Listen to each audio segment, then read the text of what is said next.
Hello everyone, welcome back to my channel Study with RT and today our topic is EVS plus pedagogy यानी हम NCERT की EVS और pedagogy दोनों ही इस class में cover करेंगे और ये CTET के लिए काफ़ी हेल्पफुल क्लास रहने वाली है और ये पेपर फर्स्ट के लिए आपकी जो EVS और EVS pedagogy आती है उसके लिए ये क्लास है। एंड इससे पहले मैं एक क्लास अपलोड कर चुकी हूँ जो कि डे फर्स्ट था, उसमें भी हमने काफ़ी इंपॉर्टेंट चीज़ें डिस्कस की है। अब ये क्लास सेकंड है यानी डे सेकंड है और हम एक 15 डेज सीरीज़ कर रहे हैं जिसमें हम ईवीएस और ईवीएस की पेडागोजी को कंप्लीट फिनिश करेंगे। यानी आपके सीटेट में 30 मार्क्स की जो तैयारी है वो हम इस सेशन से करेंगे और इसमें हम सारे PYQ important question notes revision यानी सब कुछ करेंगे। तो आपको 15 डेज तक बने रहना है और डेली जो वीडियो मैं अपलोड करूँगी यानी डे 1 डे 2 करके और एक अलग से प्लेलिस्ट भी बना दूँगी ताकि आप सीरीज़ वाइज उसे उन्हें देख सको डे 1 डे 2 डे 3 इस तरीके से। तो चलिए अपने टॉपिक को स्टार्ट करते हैं। तो आज है हमारा रेगिस्तान ओक, एक पेड़ है जो ऑस्ट्रेलिया में पाया जाता है। काफ़ी इंपॉर्टेंट चीज़ है।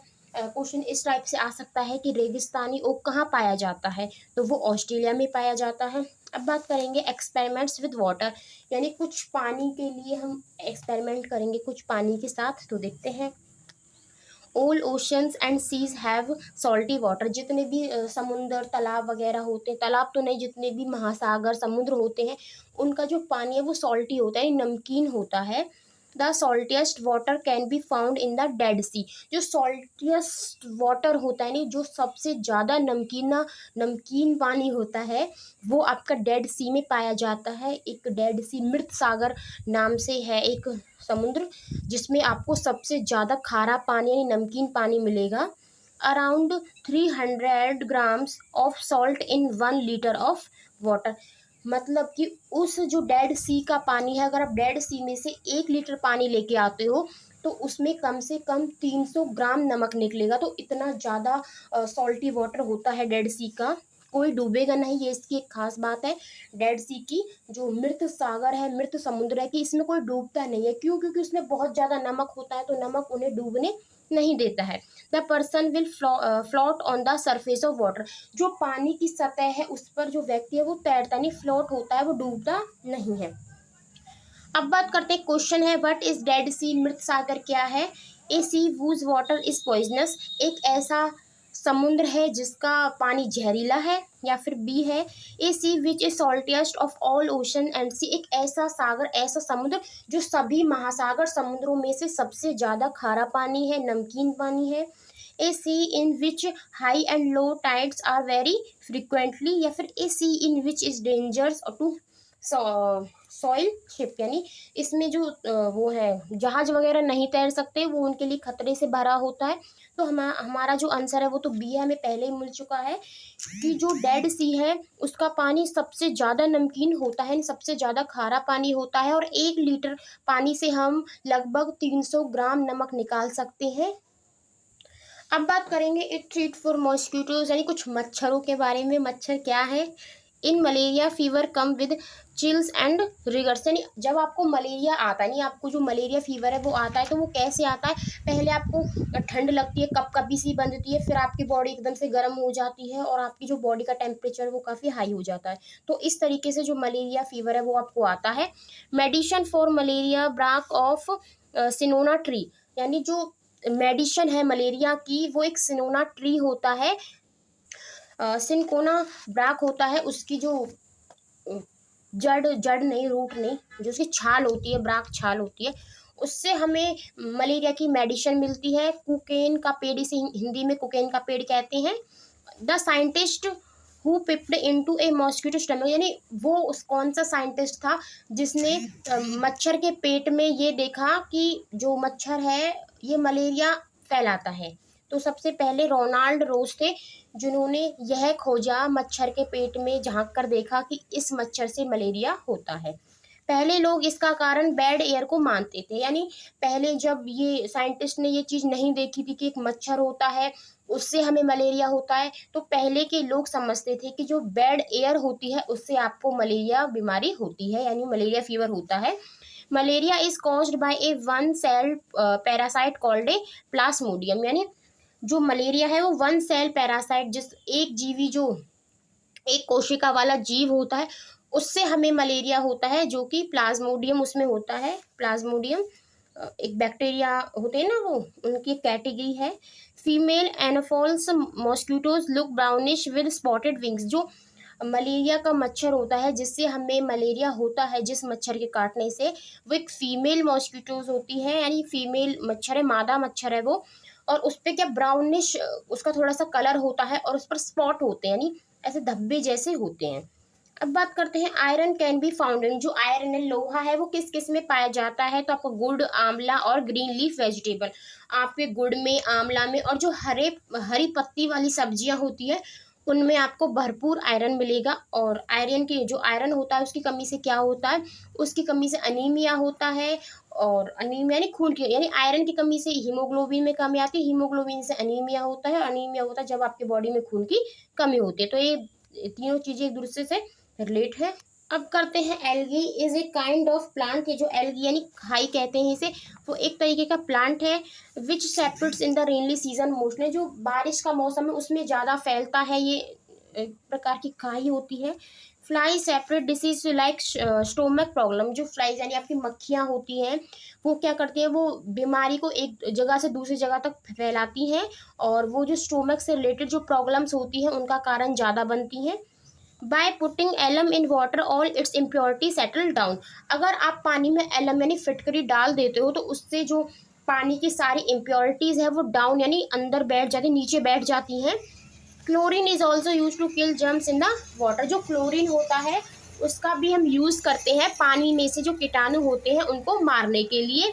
अब बात करते हैं दांडी मार्च यात्रा, जो कि 1930 में स्टार्ट हुई थी, और आपके महात्मा गांधी जी ने दांडी मार्च यात्रा स्टार्ट की थी। क्यों की थी? क्योंकि जो यूरोप के लोग थे, जो अंग्रेज थे, वो भारतीयों को नमक नहीं बनाने देते थे। अगर वो नमक नहीं बनाएंगे तो फिर तो भोजन ही उन्हें अच्छा नहीं लगेगा, क्योंकि हर फूड में हम नमक का यूज़ करते हैं। तो इसलिए गांधी जी ने दांडी मार्च यात्रा की, जो कि 1930 में शुरू हुई।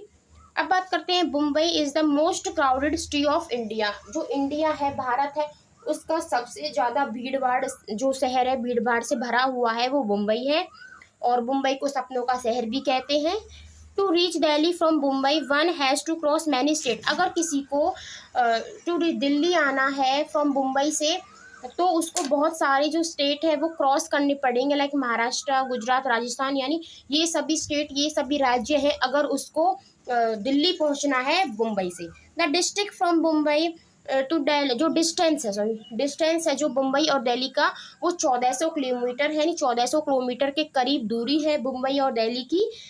The roads of Jammu and Kashmir difficult due to mountains. जो जम्मू और कश्मीर है उनके जो रोड है वो भी काफ़ी डिफिकल्ट एंड कठिनाइयों से भरे हुए हैं, क्योंकि वहाँ पे माउंटेन पहाड़ वगैरह हैं, तो पहाड़ वगैरह में तो रास्ता बनाना वैसे भी काफ़ी मुश्किल होता है।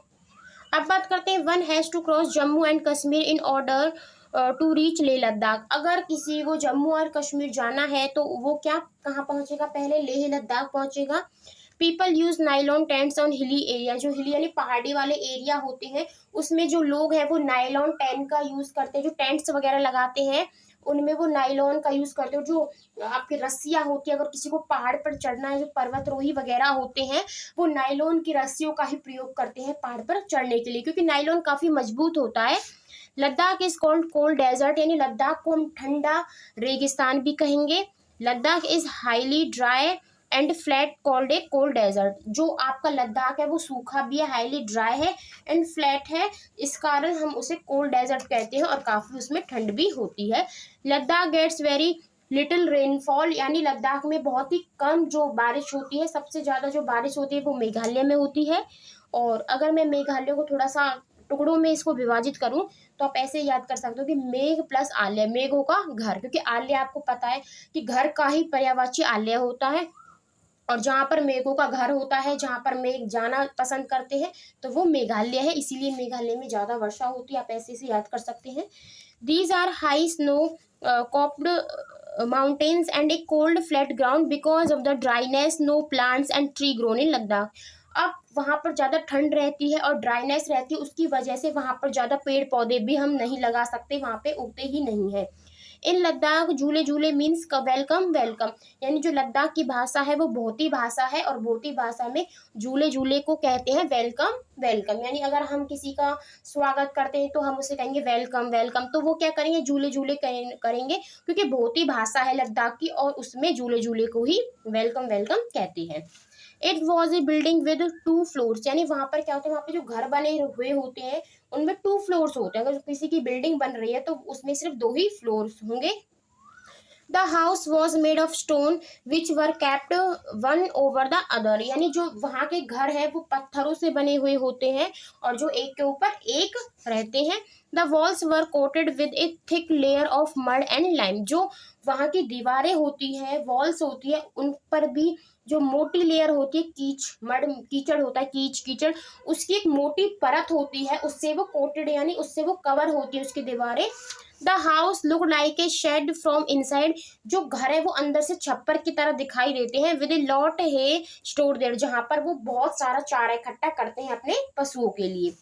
We took the wooden step and reach the first floor, अगर हमें फर्स्ट फ्लोर पर जाना है तो वहां पर हम क्या यूज करेंगे, हम वुडन स्टेप यानी लकड़ी की जो सीढ़ियां हैं उनका यूज करेंगे अगर हमें फर्स्ट फ्लोर पर जाना है। The ground floor is for animals and for storing necessary things, जो ग्राउंड फ्लोर होता है उस पर वो पशुओं को रखते हैं और अपनी जरूरत की चीजें वो फर्स्ट फ्लोर पर रखते हैं, जो ग्राउंड फ्लोर होता है उस पर। Sometimes when it's get too cold people also move down, अगर कभी कभी ज्यादा सर्दी होती है वहां पर तो जो लोग फर्स्ट फ्लोर पर रहते हैं वो भी ग्राउंड फ्लोर पर आ जाते हैं, क्योंकि ग्राउंड फ्लोर पर उन्हें कम ठंड लगती है। Here ground floors have no window, जो ग्राउंड फ्लोर होता है वहां पर कोई भी खिड़की नहीं होती, सिर्फ एक दरवाजा होता है। The thick tree trunks are use to make roof strong, जो मोटे पेड़ होते हैं उनकी जो छाल है उसका हम यूज करते हैं वहां की छत बनाने के लिए, क्योंकि वो छत काफी स्ट्रॉन्ग होती है। अब बात करते हैं ना, thick walls, A wooden floor and A wooden ceiling protect the people of Ladakh from the cold, जो वहाँ की मोटी दीवारें होती हैं, लकड़ी का फर्श होता है, लकड़ी की सीलिंग होती है, वो प्रोटेक्ट करती है लद्दाख के जो पीपल हैं उनको सर्दी से। Okay, in Ladakh there are narrow rocky mountains road, Ladakh में जो छोटे पहाड़ी रास्ते होते हैं और कहीं कहीं तो रास्ते होते ही नहीं हैं, क्यों, क्योंकि भाई पहाड़ी इलाका है, वहां पर रास्ता बनाना काफी मुश्किल होता है। अब बात करते हैं red chilli, orange pumpkin and, जो ऑरेंज यानी ये इसी में ही है, ऑरेंज और पंपकिन अलग मत समझना, ये संतरी कद्दू कह सकते हो आप इसे। And golden yellow corns are found in Ladakh, जो आपकी लाल चिल्ली, लाल मिर्च हो गई, ऑरेंज पंपकिन है, ग्रीन येलो कॉर्न्स है, वो सभी कहाँ पाए जाते हैं, लद्दाख में मिलते हैं। During summer season we dry many fruits and vegetable, summer season में यानी गर्मियों के मौसम में वो बहुत सारे फ्रूट और वेजिटेबल सुखा लेते हैं और उनको स्टोर करके रख देते हैं विंटर के लिए, क्योंकि उन्हें विंटर में जो फ्रेश फ्रूट और वेजिटेबल नहीं मिलते तो उन सुखाए हुए सब्जी और फलों का ही वो यूज करते हैं सर्दियों में। मधुमक्खी पालन करने का सबसे जो अच्छा समय होता है वो अक्टूबर टू दिसंबर होता है, अगर किसी को मधुमक्खी का पालन करना है तो वो अक्टूबर और दिसंबर के महीने में कर सकता है। मधुबनी पेंटिंग, ये मधुबनी पेंटिंग होती है जो बिहार में मिलती है और संचालित चावल का रंगीन पेस्ट होता है, यानी चावल में हम कलर मिला के और उससे इन पेंटिंग्स को बनाते हैं चावल के पेस्ट से। अलबर्नी, अब हम बात करेंगे अलबर्नी की, तो ये उज्बेकिस्तान के एक यात्री थे जिन्होंने एक पुस्तक भी, और उस पुस्तक में उन्होंने क्या लिखा है, उस पुस्तक ने उन्होंने हमारे देश के अतीत के बारे में लिखा है, जिससे हम अपने अतीत, जो हमारा देश है उसके अतीत के बारे में जानकारी हमें मिलती है। माउंट एवरेस्ट आपका नेपाल से में है, जिसकी जो हाइट है वो 8848 मीटर है, और सागरमाथा भी कहते हैं इसे, चोटी का नाम है शायद सागरमाथा इसकी का। अब बात करते हैं अबू धाबी। अबू धाबी कौन थे, यह रेगिस्तान इलाके में से, यानी अबू धाबी कोई पर्सन नहीं है, ये एक जगह है जो कि रेगिस्तानी इलाके में स्थित है। अब जो अबू धाबी है आपका, उसमें पेट्रोल की तुलना में पानी ज़्यादा महंगा मिलता है, वहाँ पर पेट्रोल इतना महंगा नहीं मिलता जितना पानी महंगा मिलता है। अरबी यहाँ की स्थानीय भाषा है, अगर हम वहाँ की भाषा की बात करें तो अरबी वहाँ पर बोली जाती है। हवा पंप को मछली घर में रखा जाता है, जो हवा पंप है उनको मछली घर में रखा जाता है, क्यों रखा जाता है, क्योंकि जो अधिक ऑक्सीजन को पानी में घुलने दे, ताकि वो ज़्यादा से ज़्यादा ऑक्सीजन को पानी में घुलने दे। अब बात करते हैं वंडरिंग सीड्स की, जो घुमक्कड़ बीज होते हैं जो एक स्थान से दूसरे स्थान तक आते जाते रहते हैं। तो the seeds are great travellers, they can reach from far and wide, यानी यहाँ ये ग्रेट ट्रैवलर्स होते हैं, यानी काफ़ी अच्छे यात्रा करने वाले होते हैं। वो एक स्थान से दूसरे स्थान तक आसानी से पहुंच जाते हैं। ऐसा नहीं है बाइक के थ्रू जाएंगे या ट्रेन के थ्रू जाएंगे, ये हम लोगों की सहायता से चले जाते हैं, जैसे कि हमारे पैरों में चिपक गए तो कहीं दूसरी जगह चले गए। पानी के माध्यम से जा सकते हैं, पानी में बह बह कर चले गए। तो the seed has many tiny hooks, क्योंकि यहाँ पर बहुत ही टिनी छोटे हुक्स होते हैं, which get stuck to cloth, जो कि हमारे कपड़ों में, है ना, हमारे या फर, जो फर यानी पंख भी होते हैं उनके, उसमें चिपक जाते हैं। They can also travel through water, ये पानी के द्वारा भी ट्रेवल कर सकते हैं। अब आपने देखा होगा जब हम छोटे छोटे थे तो कहते थे बुढ़िया आ गई, आत्मा आ गई, कुछ इस टाइप से होता था। एक बार मैं ड्रॉ करके बताती हूँ अगर आपको याद आए तो। ऐसे इसमें बीज सा होता था, ऐसे ऐसे फर निकले हुए होते थे, यानी पंख होते थे। ये एक पेड़ होता था, ओक का पेड़ क्या कहते हैं, मुझे सब पेड़ का नाम याद नहीं है, जिसमें से दूध निकलता था। उस पेड़ में जब पक जाती थी इस टाइप से होता था, आम की शेप में। जब ये पक जाता था तो ये फूट जाता था, फूटने के बाद इसमें से ऐसी चीज़ निकलती थी और ये किसी के भी कपड़े या फिर आपके जूते वगैरह में चिपक जाती थी और एक स्थान से दूसरे स्थान तक चले जाते थे। क्योंकि हम जब एक स्थान से दूसरे स्थान तक जाते तो हमारे कपड़ों में, हमारे जूतों में चिपक के वो भी अपना ट्रैवल करते थे। तो इस टाइप से होते थे, तो इनको घुमक्कड़ बीज कहते हैं। मुझे इसका नाम याद नहीं है और पेड़ का भी नाम याद नहीं, जहाँ पे होते थे। आक, शायद आक का पेड़ कहते थे, इसमें से दूध भी निकलता था, फूल होते थे उसमें से दूध निकलता था और वहीं पर ही आम जैसा लगता था, फूटने के बाद इस टाइप से ये निकलते थे। अब बात करते हैं when soybean fruits are ripe they burst, जो सोयाबीन फ्रूट्स यानी इसी तरीके से आम की तरह का, जैसे मैंने अभी बनाया इस तरीके से होता है। और जब ये पक जाता है तो ये फूट जाता है और इसमें से जो बीज है वो बाहर आते हैं। फ्रॉम यूरोप, जो कैबिज है और आपका मटर है वो यूरोप से आया है। ग्रीन चिल्ली, पटेटो, टमाटो, ये आपका साउथ अमेरिका से आया है। और अफ्रीका, जो अफ्रीका है उससे आपकी कॉफ़ी बीन्स और आपकी ग्रीन भिंडी, यानी जो भिंडी होती है वो आपकी अफ्रीका से आई है, अफ्रीका, सॉरी। अब बात करते हैं चंगथांग। जो चंगथांग है वो is at a height of almost 5,000 metre, it has rocky plains there, यानी जो चंगथांग है वो एक प्रजाति है जो कि काफ़ी हाइट पर रहती है। ऑलमोस्ट 5,000 मीटर की हाइट है जहाँ पर वो रहती है, पहाड़ों में। At a very high place, ये काफ़ी ऊंचा प्लेस है। People feel difficult to breathe, headache and feel weak, अगर जो लोग हैं वहाँ पर पहुँच जाते हैं तो उन्हें सांस लेने में तकलीफ होती है, सर में दर्द होता है और थोड़ी सी कमजोरी महसूस करते हैं। क्योंकि जब हम हाई एल्टीट्यूड यानी ऊंचाई पर जाते हैं तो वहाँ पर ऑक्सीजन की कमी हो जाती है, जिसके कारण हमें सांस लेने में, हमारा सिर में दर्द रहेगा, हमें वीकनेस फील होगी, ऐसा होता है। अब बात करते हैं चंगपा, एक tribe living on the mountains. जो चंगपा है वो ट्राइब यानी एक जाति है, कह सकते हैं हम, या प्रजाति है, जो रहती है आपके 5,000 मीटर ऊंचाई पर रहती है। और वहाँ पर उस जाति में, उस प्रजाति में 5,000 लोग ही रहते हैं। The Changpas are also on the move with their goat and sheep, जो चंगपांग के लोग हैं, चंगथांग के जो लोग हैं वो अपनी बकरी और शिप यानी भेड़ बकरी को लेकर ही एक स्थान से दूसरे स्थान तक जाते हैं। They get all that they need, और उन्हीं यानी भेड़ और बकरी से ही अपनी जो ज़रूरत है उनको पूरा करते हैं। अब भेड़ और बकरी से वो कौन सी ज़रूरतें पूरा करते हैं, जैसे कि milk, meat, skin for tents, यानी उनकी स्किन से वो टेंट बनाते हैं, दूध, मांस वगैरह वो उनसे ही लेते हैं। If a family has more animals it is considered rich and important, यानी अगर किसी फैमिली के पास ज़्यादा जानवर हैं तो उसको रिच, अमीर बोला जाता है।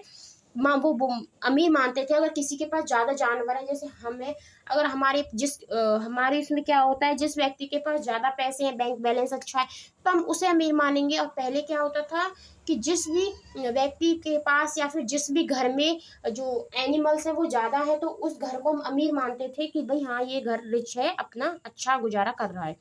From the special goats they get wool for making the famous pashmina wool. वहाँ पर कुछ स्पेशल उनकी बकरियां होती थी जिससे एक स्पेशल काइंड की वो ऊन प्राप्त करते थे, जिससे वो पश्मीना शॉल्स यानी पश्मीना वूल कहते हैं उसे, पश्मीना ऊन थी जिससे बहुत ही फेमस पश्मीना शॉल बनाते थे।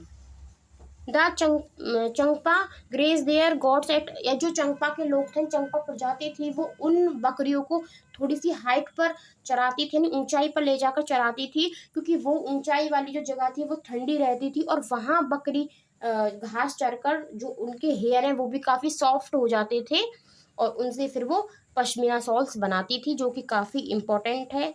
और जो पश्मीना शॉल है वो इतनी गर्म रहती थी, अगर आपने 6 स्वेटर पहन लिए और एक पश्मीना शॉल आपने ओढ़ ली, तो आपको वो उतना ही प्रोटेक्शन देगी जितना कि 6 स्वेटर देते हैं। 250 हॉर्स यानी 250 घंटे लगते थे एक पश्मीना शॉल को बनाने के लिए। क्यों? क्योंकि जो पश्मीना शॉल है वो बकरी के जो बाल हैं उससे बनाई जाती थी, जो बकरी के ऊन होते हैं उससे बनती थी, और जो बकरी के बाल है वो इतने पतले होते थे कि हमारे सर के 6 बाल और बकरी का 1 बाल बराबर है। तो इतने पतले होते थे वो बाल, उनके कारण हम उन्हें मशीन में नहीं बनाते थे, हाथ से ही हम उन्हें बुनते थे, और हाथ से बनाने के कारण वहाँ पर एक शॉल को बनाने में 250 घंटा लग जाता था, और अगर उस पर एम्ब्रॉयडरी वगैरह करें यानी उस पर कढ़ाई छाप करें तो और ज़्यादा टाइम लगेगा। हाथ से बनाते थे उन्हें, कश्मीर में ये बनती थी। अब बात करते हैं एक टेबल का, जिसमें यहाँ पे नंबर ऑफ फूड आइटम्स दिए हैं, यहाँ पे टाइम टेकन इन स्टोमक और यहाँ पे डाइजेशन इन ग्लास। कि आपको जैसा कि पता है कि हमने पहले भी पढ़ा है कि हमारे जो पेट है उसमें काफ़ी एसिड्स वगैरह होते हैं जो हमारी भोजन को पचाने में हेल्प करते हैं। तो यहाँ पे हमने कुछ भोजन खाया तो हम देखेंगे कि हमारा पेट में वो कितना टाइम लगता है पचने में, हमारा पेट उन्हें कितने टाइम में पचाता है, और वही एसिड अगर हमने पेट से निकाल कर किसी ग्लास में भर लिए, किसी ग्लास में स्टोर कर लिए, तो अब हम ये देखेंगे कि ग्लास में कितना टाइम लगेगा उन्हीं चीज़ों को पचाने में। तो यहाँ पे पहले अनबॉइल्ड मिल्क है यानी उबला हुआ दूध नहीं है, अगर स्टोमक में है तो वो 2 घंटा 15 मिनट में पचेगा, और अगर वही जूस हमने ग्लास वगैरह में भर लिए जो हमारे स्टोमक में होते हैं तो 4 घंटे 45 मिनट लगेंगे। बॉइल्ड मिल्क में स्टोमक में 2 घंटा, और वैसे 4 घंटा 15 मिनट। फुल बॉइल्ड एग यानी पूरा उबला अंडा है जिसमें 3 घंटे और 30 मिनट लगेंगे, यहाँ पर 8 घंटे लगेंगे। यहाँ पे हाफ बॉइल्ड एग यानी आधा उबला अंडा है जिसमें 3 घंटे स्टोमक में लगेंगे, 6 घंटे 30 मिनट वैसे लगेंगे ग्लास में। यहाँ पे रॉ एग है, बिटन है, तो यहाँ पे 2 घंटे स्टोमक में लगेंगे, 4 घंटे 15 मिनट ग्लास में लगेंगे।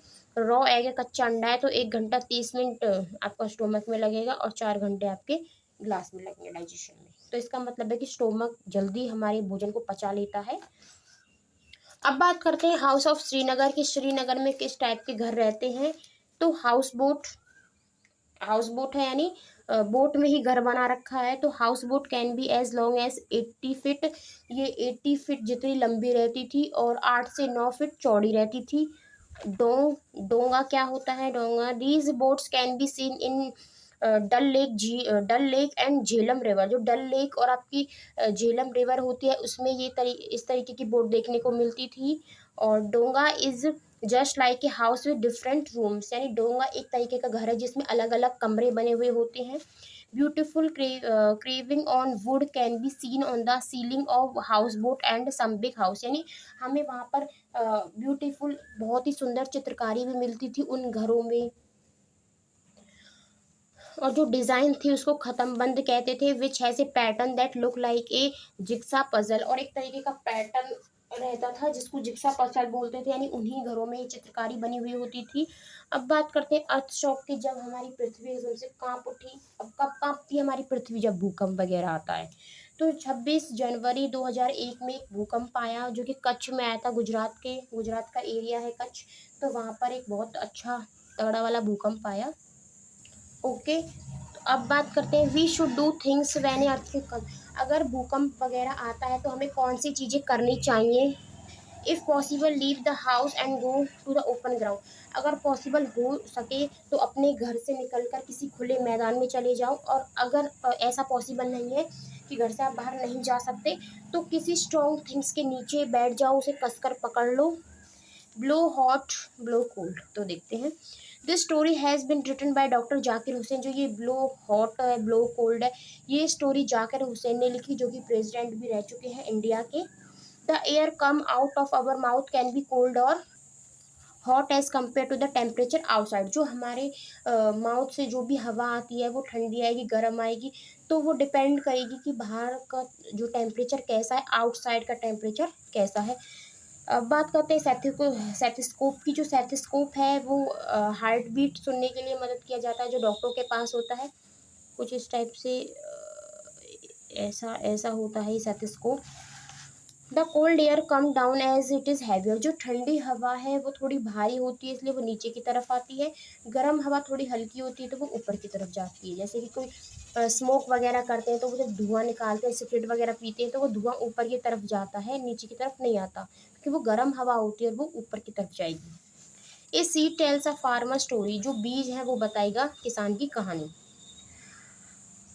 अब बात करते हैं वनगाम इज इन गुजरात। जो वनगाम है वो गुजरात में है। In old times good seeds were store in dried gold लौकी कोटेड विद मड। यानी पुराने ज़माने में, पुराने समय में जो अच्छे बीज होते थे उन्हें लौकी को सुखा के उसमें स्टोर किया जाता था और बाहर से उसको कीचड़ से लेप दिया जाता था। Neem leaves protect seed from insect. जो नीम की पत्तियां होती हैं वो इंसेक्ट से बचाती हैं, कीड़े मकोड़े लगने से। अब बात करते हैं औंधिया इज बिगेन eaten with bajra roti and homemade butter curd and buttermilk. जो क्या था औंधिया, हाँ औंधिया था, वो एक तरीके की सब्जी है जो कि गुजरात में बनाई जाती है, जिसकी हम बाजरे की रोटी और घी और बटर मिल्क यानी छाछ दही वगैरह के साथ उसे खाते हैं। By growing the same crop over and using so many chemical the land become unfertile. अगर हम एक ही फसल को बार बार उसी ज़मीन पर उगा रहे हैं और बहुत सारे केमिकल्स का प्रयोग कर रहे हैं तो उससे जो हमारी ज़मीन है वो अनफर्टाइल हो जाएगी, यानी बंजर हो जाएगी, अनउपजाऊ हो जाएगी। अब बात करते हैं झूम फार्मिंग यानी झूम कृषि। तो झूम कृषि का मतलब ये नहीं कि झूम झूम के करते हैं, इसका नाम है झूम खेती। तो कर्टन्स प्लांट्स, हाँ पहले आपको झूम खेती के बारे में बता देती हूँ थोड़ा सा, क्योंकि काफ़ी इम्पोर्टेंट है। तो जो झूम खेती है वो होती, अगर हम कि वो आदिवासी लोग इसे करते हैं, वो एक जगह पर जाते हैं तो वहाँ की फसल को वो साफ़ करते हैं, वहाँ पे जो भी अनवांटेड प्लांट्स वगैरह होते हैं तो उनको वो आग लगा देते हैं और उस राख को उसी में छिड़काव कर देते हैं और वहाँ पर अपनी फसल उगाते हैं। फिर उसके बाद जब वहाँ से उन्हें वो फसल प्राप्त हो जाती है तो वो दूसरी जगह चले जाते हैं, उस जगह को छोड़कर। फिर वहाँ पे वो अनवांटेड प्लांट्स होते हैं उसको सफाई करने के लिए क्या करते हैं, वहाँ पर आग लगा देते हैं, फिर उस आग को छिड़क देते हैं, वहाँ पर अपनी खेती करते हैं। तो इस टाइप से वो जगह बदल बदल कर अपनी खेती करते हैं, क्योंकि वो ऐसा क्यों करते हैं, ताकि जो ज़मीन की उपजाऊ शक्ति शक्ति है वो बनी रहे और भूमि, ये जो ज़मीन है उसको भी थोड़ा रेस्ट मिल जाए। क्योंकि अगर हम बार बार लगातार उस पर फसल उगाते रहेंगे तो उसकी जो उपजाऊ शक्ति है वो नष्ट हो जाएगी। अगर हम उसे थोड़ा बहुत रेस्ट देते हैं तो जो उसकी उपजाऊ क्षमता है वो बनी रहती है। तो झूम फार्म यानी झूम कृषि में ऐसा ही होता है, ज़मीन को थोड़ा बहुत रिलैक्स दिया जाता है ताकि उसकी जो उपजाऊ क्षमता है वो बनी रहे। जो कार्टन्स प्लांट्स हैं वो हमें सिग्नल देते हैं कि जो अब मिट्टी है वो ड्राई हो चुकी है। अब बात करते हैं अर्थ फॉर्म की। तो अर्थ फॉर्म आपको पता है कि फार्मर के बहुत ज़्यादा फ्रेंड होते हैं, क्योंकि ये फसल है उसको उपजाऊ बनाने में हमारी मदद करते हैं। जो फसल में जो ज़मीन होती है, उनकी जो ज़मीन होती है जहाँ पर वो फसल उगाते हैं, तो उस ज़मीन को उपजाऊ बनाने के लिए अर्थवॉर्म्स काफ़ी मेहनत करते हैं, तो इसीलिए उन्हें फार्मर का फ्रेंड कहा जाता है, फार्मर का सबसे अच्छा दोस्त कहा जाता है। तो आज की वीडियो में इतना ही। आई होप आपको वीडियो समझ में आई होगी और इस टॉपिक से रिलेटेड जितने भी डाउट हैं आपके वो क्लियर हुए होंगे। एंड अगर वीडियो पसंद आई तो वीडियो को लाइक करना, शेयर करना एंड कमेंट भी कर सकते हो। और bye and thanks for watching.